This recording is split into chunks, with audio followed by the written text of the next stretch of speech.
अगर तेनू जी मुल्क दा वजीर आजम एक दिन दा बना दिए की करेगा? नशा सस्ता करांगा। लानत तेरी जिंदगी ते आटा सस्ता कर, घ्यो सस्ता कर, और पेट्रोल सस्ता कर। कोई ਜਿਹੜੀ ਸ਼ੈ ਸਾਨੂੰ ਸੂਟ ਕਰਨੀ ਆ ਅਸੀਂ ਉਹਦੇ ਹੱਕ 'ਚ ਨਾਰਾ ਬੁਲੰਦ ਕਰਨਾ ਨਾ। ਉਹ ਲਾਂਤੀਆ ਕਹਿ ਕੇ ਮੈਂ ਨਸ਼ਾ ਛੱਡ ਦਿਆਂਗਾ, ਮੈਂ ਆਪਣੇ ਮੁਲਕ ਲਈ ਕੁਛ ਕਰਾਂਗਾ। ਇਹ ਮੁਲਕ ਲਈ ਨਸ਼ਾ ਕਰ ਰਹੇ ਆ ਅਸੀਂ, ਇੱਕ ਪਾਸੇ ਹੋ ਕੇ ਬੈਠੇ ਅਸੀਂ ਮੁਲਕ 'ਚ ਕੋਈ ਦਖਲ ਅੰਦਾਜ਼ੀ ਕਰਦੇ ਆ। ਬਹੁਤ ਅੱਛੇ। ਉਹ ਘਰਦਿਆਂ ਦਾ ਕੀ ਕਸੂਰ ਆ? ਘਰਦਿਆਂ ਦਾ ਕਸੂਰ ਆ, ਉਹ ਮੈਨੂੰ ਜਾਇਦਾਦ 'ਚੋਂ ਹਿੱਸਾ ਦੇਣ, ਲੈ ਮੈਂ ਉਹਦਾ ਨਸ਼ਾ ਕਰਾਂ। ਤੈਨੂੰ ਹਿੱਸਾ ਦੇਣ ਤੇ ਤੂੰ ਨਸ਼ਾ ਕਰ ਜਾਏ। ਸਾਰੇ ਅੱਗੇ ਤੇਰਾ ਆਪਣਾ ਇੱਕ ਇੱਕ ਹਿੱਸਾ ਜਿਹੜਾ ਦੁਖਨ ਦਿਆ ਹੈ। ਪੰਜਾਂ ਭਰਾਵਾਂ ਨੇ ਭਾਈ ਮੇਰਾ ਸਾਰਾ ਹਿੱਸਾ ਖਾ ਲਿਆ।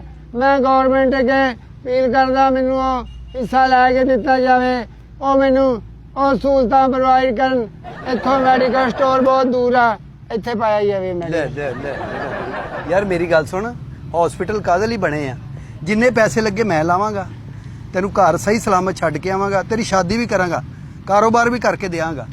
ਪਰ ਯਾਰ ਭਰਾਵਾ ਸਾਡੀ ਜ਼ਿੰਦਗੀ ਨਾ ਸਾਨੂੰ ਜੀਣ ਦੇ, ਬਸ ਤੇਰੀ ਮਿਹਰਬਾਨੀ ਆ। ਅਸੀਂ ਆਪਣੀ ਲਾਈਫ ਤੋਂ ਖੁਸ਼ ਆ ਇੱਥੇ। ਅਗਰ ਤੈਨੂੰ ਮੈਂ ਬਾਹਰ ਭੇਜ ਦਿਆਂ? ਬਾਹਰ ਕਿਤੇ ਕਮਰੇ 'ਚੋਂ ਬਾਹਰ ਨਹੀਂ, ਮੁਲਕੋਂ ਬਾਹਰ। ਭਾਈ ਮੈਂ ਛੱਡ ਦਾਂਗਾ, ਮੇਰੀ ਸ਼ਬਾਨਾ ਨਾਲ ਫੋਨ ਤੇ ਗੱਲ ਕਰਾਓ ਫੇਰ ਛੱਡਾਂਗਾ। ਸੁਭਾਨਾ ਕੌਣ? ਉਹ ਜਿਹੜੀ ਮੈਨੂੰ ਛੱਡ ਕੇ ਗਈ ਸੀ। ਕਿਹੜੇ ਮੂੰਹ ਨਾਲ ਗੱਲ ਕਰੇਗਾ? ਐਸ ਮੂੰਹ ਨਾਲ ਕਰਾਂਗਾ ਹੋਰ ਕੀ। ਪੜਿਆ ਲਿਖਿਆ ਤੂੰ?